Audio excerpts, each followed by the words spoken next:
If you want to know what it's been like after 14 years as a sports physical therapist and everything I've learned to this point, you need to tune into this episode. I'm excited to share everything about it.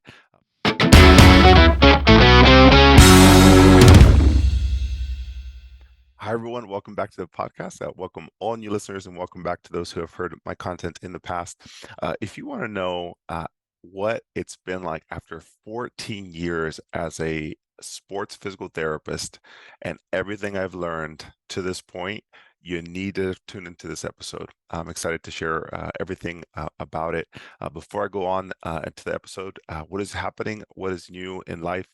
I will say my birthday has passed. I've done podcasts since then, but it has been a lot of reflections on my 40th birthday about life. And as a clinician, that's why I'm doing this podcast. But I have been reflecting a lot with my wife and really trying to get my kids to understand, just like the deeper root of family and everything behind the scenes.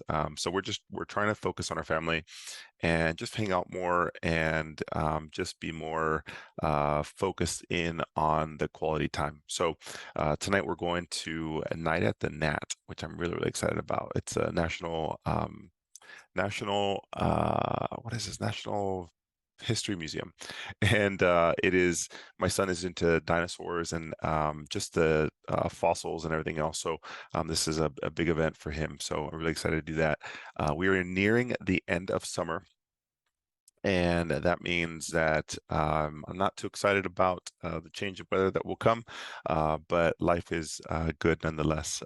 With the CG Academy, if you haven't signed up for my upcoming course, the Sports PT Foundations course, I'd love to see you in there September 17th and 18th. And then I also have the barbell course, and some people have already asked, can I do both? And then they're close back to back. So whether you live in San Diego or if you want to do the virtual pass, completely up to you. But yes, I will have some things coming out for both courses and then VIP day as well. So if you guys are interested in that. All right, let's get on to this podcast. All right. So I have been practicing since 2008. So whenever you listen back to this podcast, it's 2022 when I'm recording this. So it's been 14 years as a practicing clinician. And I did a year and a half as a resident at The Ohio State University, their sports residency. I did a year and a half there as well.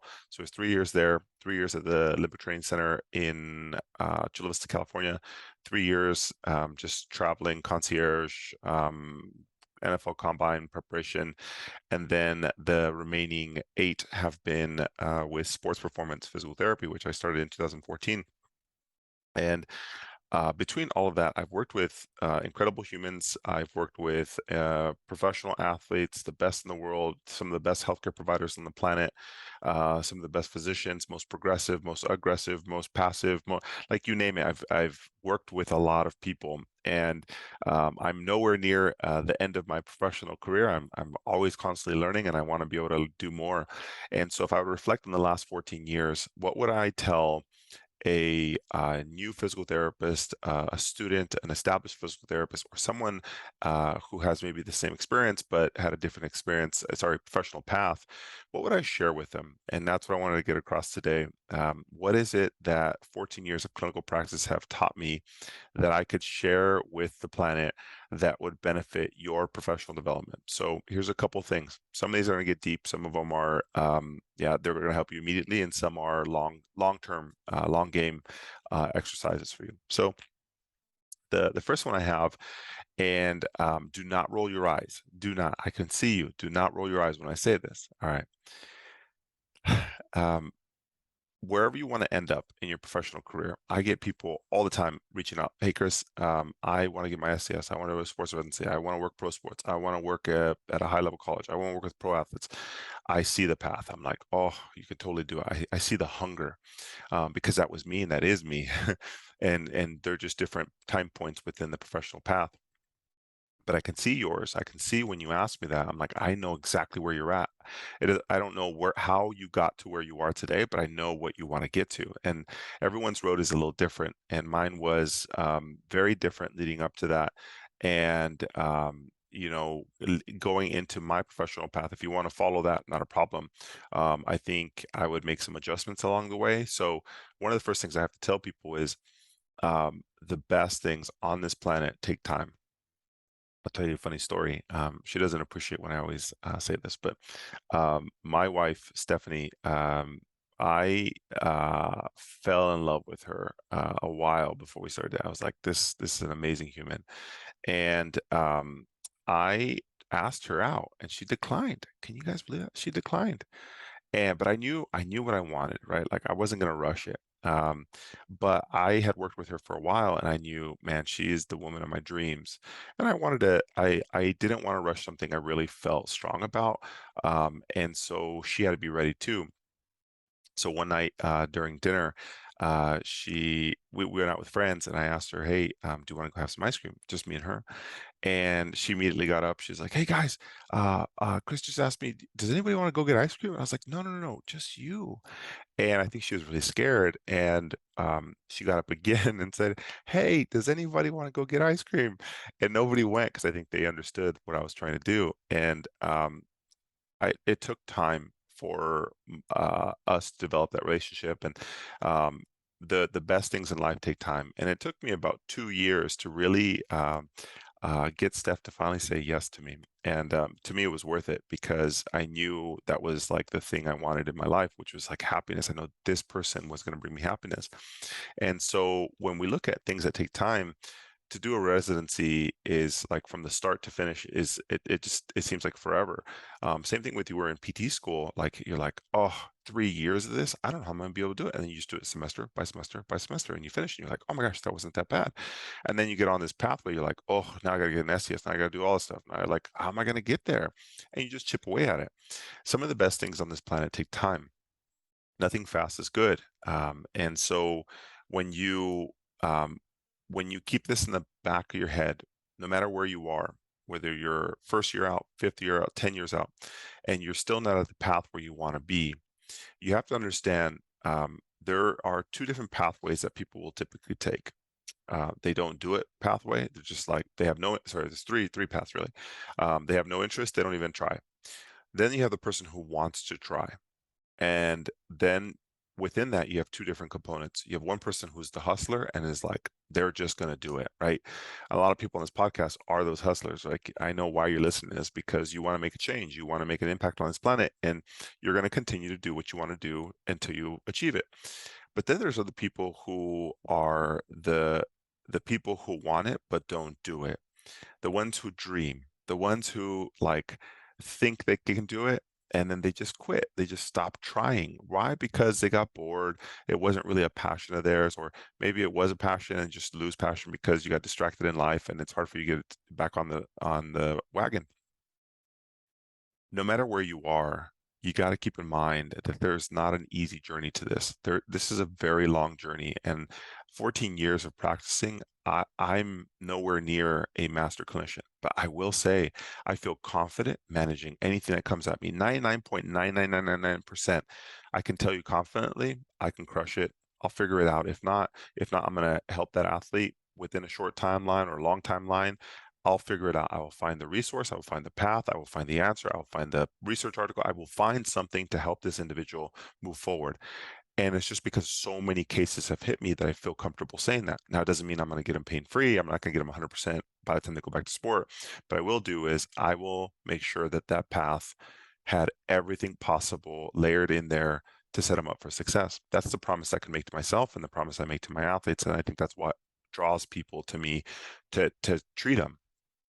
Now, I understand this stuff takes time, and it doesn't mean that you don't hustle, but you also have to understand the hustle will get you to a certain point, and you won't be able to find every answer because your lens is your challenge. Like you only see what you've ever seen before. So sometimes you have to encounter more and more challenges. The challenge is what makes you strong. So at some point when people become challenged because they're like, I've never seen this before, no one's helping me, blah, blah, blah, I can't seem to do it, I failed this test, blah, blah, blah, you just quit. And it's not like you've done that before. It's just that now in life you expected that to come. Like the higher you get, the harder it is to get to that one point. you're in the one percenters of the 1% of the 1% trying to get that job or trying to get that degree or what that certification, and you're battling a lot of people who are just like you. But the reality is, the more elevated you become professionally, the more challenging it will be because you're handling people who are just like you, and that's where people get deterred. And I will say, there's times where I'm questioning, like, oh my gosh, this is so hard. How am I going to do this? It doesn't matter. Just keep going. Like, just keep trucking along because you understand that there's a long-term vision and you just got to keep going. So some things do take time and you got to have that patience. You have to, wherever you are. I don't care if you're a first year or a third year student or a new grad or whatever you are. I'm not trying to deter you from anything you're doing, but I will say is stay the course, don't change it, just keep going. It is a long game. Number one, you got to realize that. Don't lose sight of that. Number two, you can't do it alone. Early in my career, I thought the world was against me. For those of you who don't know, I grew up in a very, very different environment. I was raised by my grandma, and my grandma used to work two jobs to be able to just support me. And she used to work picking strawberry fields, and number two, working in a sewing factory, and do like double overtimes just so we can have food on our plate and set me up for success. And along that journey, I also had to learn how to read and write. I was illiterate until I was in 12th grade. And there's a lot of different pathways that I thought on there. I was like, this is probably the hardest piece, like part of my life. Somebody recently asked me, I said, what's one of the most challenging times of your life? It was not disappointing my grandma. When I was in college, I was learning how to read and write. And I thought, if I don't do this right now, she set everything up for me to be successful. And if I fail right now, this is on me, but I'm also disappointing her. So that to me was like the hardest thing for me to like keep going. It took me 5 years to finish undergrad and I did it, but like that journey, I don't know if I would do that again, do that again. I would get up at like 3 or 4 in the morning. I would just like read sentences, learn like basic English and 7 a.m. drive to school, take classes from like 8 to 4, 8 to 3, and then I would study and then learn how to read and write in the afternoons and study till like 10 p.m. and rinse and repeat. And that was 5 years of that, and that was miserable. Now, I realized that nobody was really helping me. Now, it's only because I wasn't asking for help. I'm sure if somebody if I would have asked for help, I would have probably just done be able to do it. But I was stubborn. I didn't know how the resources. Nowadays, if you ask my team or anybody around me, what's your next project? What are you working on? I was like, I don't know, but somebody's jumping along with me because I'm not doing this by myself. At this time in my life, I am not doing anything alone anymore. I want people to be with me on this journey. And because of that, I'm so open now. Now I'm like trying to help the world. But if I'm trying to conquer something else, I want you along with me. I want people to join me in that process because there's no purpose in me doing it by myself. There's other people who want to help. Let's join the ride. Let's do it. So you can't do things alone. Maybe you've hustled your whole life to get to a certain point, maybe even now, but you just can't do it alone. It's a waste of time nowadays. It's not efficient. I would hands down reconsider that. I would want you to partner up with somebody, find a mentor, get somebody in your world who's like, can you just help me with a couple things? You don't need somebody micromanaging you. I don't think you listen to this podcast because you love you micromanage, but what you will do is you'll take feedback from people who've done it or have been successful, so that way you don't have to make those mistakes and you don't have to do the grind anymore. Like nobody wants to do the grind. We will do it, but it doesn't mean that you want to do it or need to do it. So because of that, you can't do these things alone. I promise you, it doesn't work. You still need to put in the work by yourself, but you don't need somebody overseeing you. You just need somebody giving you bumpers like, hey, what's coming down the pipeline? At year 3, what should I be focusing on? What courses should I be doing? Which one shouldn't I do? Which one would be a waste of my time? Where should I go next? What am I doing wrong with my athletes? What's the next step for me? And I think you need that in your life. You can't do this by yourself anymore. And if you did it by yourself anymore, quit it. Like, stop being so prideful. I don't care if you're 18, 27, 32 years old, 52 years old. It's a waste of your time. That what I've realized, being married to the woman of my dreams, having an amazing team at Sports Performance, and growing another company, Chris Garcia Academy, I've realized that there is no use in you doing it by yourself because there's incredible humans who love being part of your journey. They want to help you. They want to, like, it fulfills them too. Like, they're on this path. Everyone's on this planet to just like do great things for other people. That's the world of service. Everybody wants internal validation of like, I want to feel like I achieved something, but ultimately it's like to contribute to this planet, contribute to your community. That's why you're like a physical therapist. Yes, you want to get ACLs better and work with pro athletes, but ultimately you want to have an impact at the pro world, on your like local college or whatever it is, and people want to help you with that, whether that's like your best friend or your partner or whatever it is. So stop being a hustler. Stop trying to do it by yourself. Like, don't do that. Quit it. Stop it. Yeah, don't be a knucklehead. All right. That's number two. So number one, take your time. The best things take time. Number two, you can't do it alone. If you are, you're being a knucklehead and you're being stubborn, and you don't need to do it. You're wasting your time. Number three, and I alluded to this, focus on internal validation, not external. So what I mean by that is I was early in my career, um, I was drawn to certifications. I was drawn to uh, uh, probably like the SCS and the residency and the qualifications. I don't share this very often, but when I was applying to PT schools, one of the first things that I did was have my professor, my mentor, ask. I said, "Hey, what are the top 5 schools in the country?" I was like, I don't know where to start out with, but like that seems logical." And he's like, "It's not about that. It's about the best fit for yourself. Like, are you going to have an impact? Can you see yourself there? Are you going to enjoy your time?" And I was like, that logically didn't make sense to me because I had never thought like that. I always thought like the best is the best. So we both decided that Washington University in St. Louis was the thing for me. And so when I did that, I was like, well, I want to do the PhD program in addition to the DPT. And he said, you have to reconsider and make sure that that's where you want to be. And I was like, I still want to do it. I'm after like the number one program I wanted. And there at the time, there's only one slot available. And I was very fortunate to get selected as that. But I was after the accolades, the awards, and what I wasn't seeing was like, what is that going to do for me? And all in all, I decided not to do the PhD program. I finished 3 years combined with the DPT program, but I realized my mentor was right. Like, I wasn't working on like internal validation of like, how is this going to help me and am I going to be happy both at the school and at the PhD program? I was very happy, like all in all with it. But what I realized, I was doing it for the wrong reasons. And I'm glad I chose the schools that I did. But I realized is I was always focusing on external validation. Like, is my grandma going to be proud of me? Is my mentor going to be proud of me? Are other people going to be proud of me? And I did the residency because I wanted to be the best. That was for me the next step. But I also realized I was going towards awards and accolades, and that was going to make me feel good about myself. It's like buying a new pair of jeans. Does that make you feel good? Yeah, but it's like 30 seconds, and you're like, well, what are the other pairs of jeans? And so there's never enough pairs of jeans. There's never enough SCSs. There's never enough CSCS certifications. Those aren't the answer. Those will always come and go. External validation will come and go because people in your life will always change. But the only person who's going to be around is you. In your world, like it might be a current significant other who's with you right now, but they're going to leave. The patient or mentor or the patient or athlete you're seeing, they're probably going to leave. You have people in your world who are only going to be here and there, but what you need to work on is internal validation, feeling good about yourself. The decisions that you make are about you. And the more and more I realized that as a clinician, the more successful I became because I realized what really made me happy wasn't the certifications, it was the constant progress that I was making. I felt like I was doing more for myself because I was never given those opportunities. And for me, by accomplishing these things, I felt good about myself that I was on the right path. But I realized I didn't need to chase certifications. I needed to constantly internally grow. And once I knew that that was the real root of like why I was doing these things, I felt content with myself and I feel fantastic about where I'm at right now. And I want you as a clinician to understand this as well. If you're a young clinician, you're hungry, I'm not trying to stop you. I think keep going, like just do the darn thing.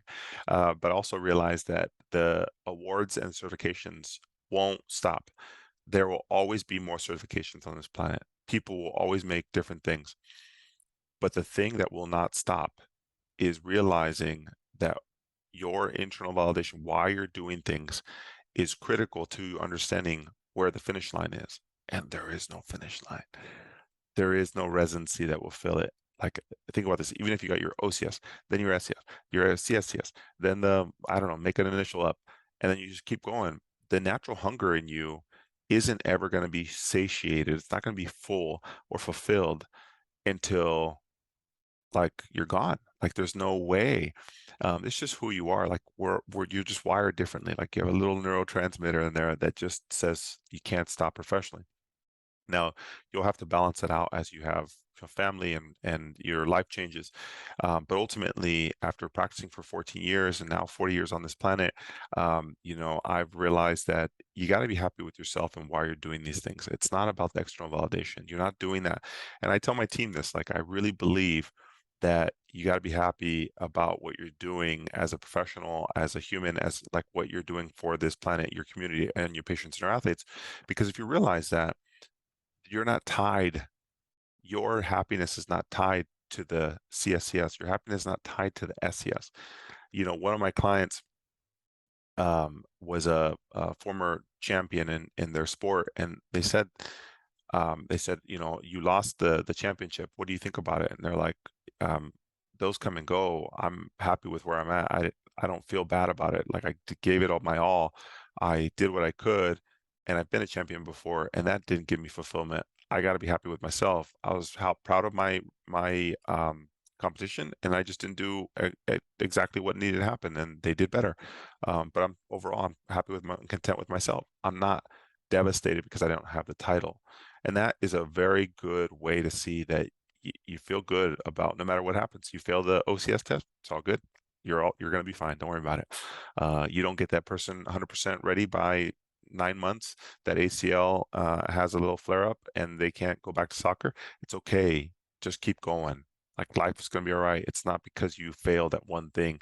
And yeah, it all comes down to your parents and everything that you have been raised by, but I'm not trying to tell you that you need a consolation prize or anything else. I'm just saying that in the grand scheme of it, you're going to be all right. You've done great until now. Just keep focusing on yourself, developing yourself, and put pressure on yourself. It's healthy, but not don't dictate your life based off of a certification that you do or do not achieve by a certain timeline. Doesn't matter. And for me, pushing PTs to understand that and really develop themselves professionally, put healthy pressure on yourself. Just know that you can't do it alone. You're not defined by a certification. You're defined by who and how confident and good you feel about what you're doing and how you're doing it. And if you're like content, all the certifications in the world, you'll get them, but that's not what's going to define you. And now that I don't even remember what alphabets I have anymore. I realize that the outcomes I can produce are way better, are more important, excuse me, are more important than the certifications that I do have. Now, the certifications help you because I think the certifications are healthy because they force you to do things that you wouldn't. So if you pay, $2,000 or $5,000 for a certification, you wouldn't normally study as hard unless you had to pay. So I totally get that. But ultimately, don't be confused on why you're doing what you're doing. Number three, sorry, that was number three. Yeah, that was number three. So number one, take time. The best things take time. Number two, you can't do it alone. Number three, work on internal validation, not external. Number four, this is so rare, very rare. I think you have to celebrate your wins. So every 3 months at Sports Performance, we have quarterly performance reviews, right? And every year every quarter we have them, every year we have them. And there's just like constant reevaluation. And one of the things that we try and focus on are like, what are the wins? Like, what have you done that you want to celebrate? And I call that like, I did that. So you want to celebrate your wins in the sense that you kind of have to, I think that we all look back at like what we failed at. Like, no, no, no. What have you done? I taught myself how to read and write. I'm cool with that. I graduated top of my class in undergrad. I went to a DPT PhD program. I went to one slot in a sports residency program. I've worked pro sports. I was one of the first single credentialed PTs to work for the Olympic Training Center in Chula Vista. I mean, there's different things that you want to be able to celebrate. It's not arrogance, it's confidence. You got to be able to celebrate those things and say that, like, I did that. For some of you who are listening, you're like, I'm the first to have an SCS in my like local community. I'm the first to do a residency in my state. I don't know, whatever your like thing is, right? And I think that people don't spend enough time celebrating that. Like, I'm totally fine with that. You rarely do that. Like, make yourself feel good. I did that. So whenever you feel yourself like falling off, you're like, I suck at this. I did. Hold on, back off. Can we celebrate your win? What did you do this year? or this quarter that you haven't done before? Well, I got two athletes to get back to their sport in a short timeline. I helped a pro athlete compete and they won third place or second place, whatever it is. You did that. Like, celebrate the heck out of that. What are you talking about? Those are big wins. And you have to do that along your professional career because, as I mentioned, it's a long journey. And if you don't celebrate wins, you're only looking at losses, only looking at challenges. That's a rough view. You're not even looking downhill. It doesn't even feel like you've moved up or down. You're just looking at this long road, which is false. It's just a lot of peaks and valleys along the journey. You got to keep looking down, which is celebrating your wins. You're at the top of the mountain, you celebrate that win, and you look at the next mountain. It's not a long road because there's no growth in that. So understand that. Celebrate your wins. Number five, there is no finish line. There is no finish line. And the more I realize that, it is a harsh reality. Because every time I think, man, I'm like at the end, like I'm doing it, something else pops up and I'm like, let's do it, let's take it on. So a couple years ago, as I was building sports performance and building the team there, and my vision didn't change. It just became like even bigger. My lens became bigger that my true passion is helping people like progress to the next level. So early on, it was like getting athletes to go on. And as I mentored more and more physical therapists that we brought on, I was like, man, like I'm addicted to it. Like I love the outcome when people are like, aha, got it. Wait, so you can put it in a big different picture, like, oh, this is how they help the athlete. I would change this. I wouldn't do it at month 5. I'd do it at month 6, hold off a little bit more, and they just you see the growth. So because of that, I was like, oh, this is addicting. How do I do this? So about 3 years ago, I was like, I committed. I was like, all right, I'm gonna do this. So I started at the Chris Garcia Academy. I was like, I want to help clinicians do the same thing. I want them to be successful. I've been through the residency, I've done pro sports. I want to be able to help those individuals get there faster, a little bit more streamlined, less errors, really understanding like what we do for athletes and how to do that more efficiently. So for me, I then realized, gosh darn it, here we go again. There's no finish line. Here we go. And as I build this company, my vision continues to get bigger. I want to have like a global impact. I want to be able to get PTs all over the world having a different framework and having access to be able to look at high level athletes, how to care for our high level athletes, or how to care for your community members using high level care or techniques and strategies for your local community. So there's no finish line. So for you, just remember, your finish line currently is maybe you're a new grad and you're like, I want to be, 5 years out. I want to have all these credentials and do all this. Maybe you're 3 to 5 years out and you're like, man, I really want to be a master so I can teach other students. Wherever your finish line, your perceived finish line is, just know that's your current mountain. Once you get to the top of the mountain, you're going to see like, oh my goodness, there's another one right behind that. And that's a healthy way to look at it. It doesn't mean that you'll ever like not be happy. It's just, it depends on how far you want to take it. But I'm warning you right now. I'm telling you, I've been practicing for 14 years. There's not a finish line, and you will continue to advance professionally, and that's very exciting. For me, it's like, all right, I'm just waiting to see what comes next, because the opportunities, if I think about them too much, you dwell on it, and it's not really a reality. And so it's like you kind of go with the flow, have a general outline for what you're doing, make sure you're doing it for the right reasons, help people along the way, and just new opportunities, new things come out. So just know, there's not a lot of finish line. Last but not least, enjoy this damn ride. Don't lose sight of like why you're doing this, but it's amazing. Like, you have an opportunity wherever you are, 5 years out, 10 years out. You're blessed to be able to help other people. Some people don't even have this opportunity. They weren't able to get into PT school. They didn't have the grades. They didn't have the hustle. They didn't have the opportunity. They didn't have the finances. They had other barriers. Blah blah blah. There's so many reasons why you are blessed to be where you're at. So enjoy the damn thing. Enjoy the ride. Don't lose sight of that ever. I even as I continue to go on this journey, I'm like, it's nice to reflect on that. I did that. There's no finish line. Just enjoy that process. There's going to be highs and lows. There's going to be chaos. If you listen to my last podcast, I talked about a possible, like, what would you do in a recession or an economic downturn or COVID or what? Like, there's always going to be that stuff. If you're in this for like 50 to 70, 80, 90, 100 years as a PT, and you're going to grow professionally in that, you just know it's not going to be like linear. It's going to be highs and lows. Who cares? Enjoy the ride. You're helping people. Don't lose sight of that. And you're doing it for the right reasons. I did it because I helped my grandma with her hip replacement when I was like 13, 14 years old. I figured out that like helping people was a passion of mine. We didn't have insurance, we didn't have money, so I helped her rehab her hip replacement. And to me, that was the best thing on the planet. So for me, my why was be able to give back to people, give them a quality of life, and it all started with my grandma. That's my why. And so as I help clinicians grow and sports PTs grow, that's my why. I can't lose sight of that.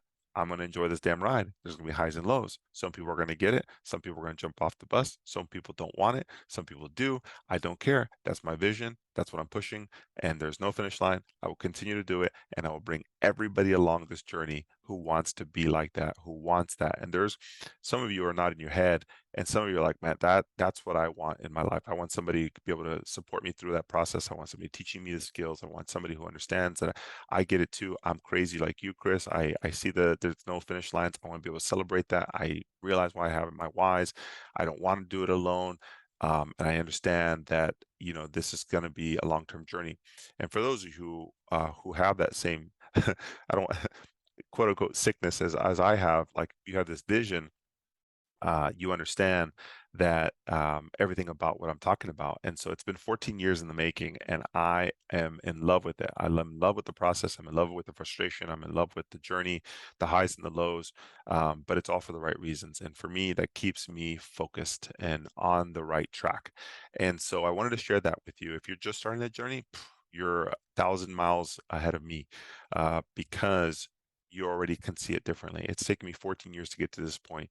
And if you've been listening to my podcast and you hear the same messages, you like that makes sense to you. We're in it together. And so, for those who are along that ride and see that same vision and mission, that's why those are the people that I want to get in my world. My vision now with Chris Garcia Academy is to build this community of amazing humans with that same like passion, the same obsessions, the same vision, the same whys, to be able to help people. Like that's all we're doing. And the people who get sidetracked are the ones who can't deliver on the thing that they wanted, which was they wanted the residency, to work with athletes and all this other stuff. You said it, but you quit. There's nothing wrong with that, but the ones who I want in my world who aren't going to quit, who want to be obsessed with it, who want that next level treatment, that want that next level professional development. So if that is you and you know who you are, you know, I'd love for you to just be part of any form of my courses, join the webinars, do the study halls with me, just do whatever it is. Whenever it resonates with you, whenever you're making that decision, just come along for the ride. Just tell me when you started with me, tell me how you started, so I can understand how I can help other humans as well. So for those who have been asking, I am having the Sports PT Foundations webinar on the 6th of September. I have the Sports PT Foundations course on the 17th and 18th, and this is 2022. Whenever you're listening back to this, I'm excited to see you there. If not, I will see you in the barbell course. So wherever you are on this planet, I hope you're enjoying this journey. I hope that you're focusing on internal validation. I hope that you're celebrating your wins. I hope that you understand there's no finish line, and I hope you understand this is an incredible journey, and you are absolutely blessed, and you worked hard for it. You have absolutely worked hard for it. So you did that. So congrats to you. I'd love to see you on the continued part of that journey. And if any of this stuff resonates with you, I know that a lot of people have done this before in the past. It tells me that we're on the right track. Send me an email, Dr. Chris at drchrisgarcia.com. Send me an email like, hey, that podcast was great. This helped me, blah, blah, blah. Can you throw some more of these things in? Tell me what's hitting you, what's not. Send me an email. If not, see me at a course. All right. For those of you who are on this planet enjoying it, good for you. Continue to crush it with your fitness and health and exercise. Keep that mental health nice and strong and healthy. And I will see you guys on the next episode. Take care. Bye.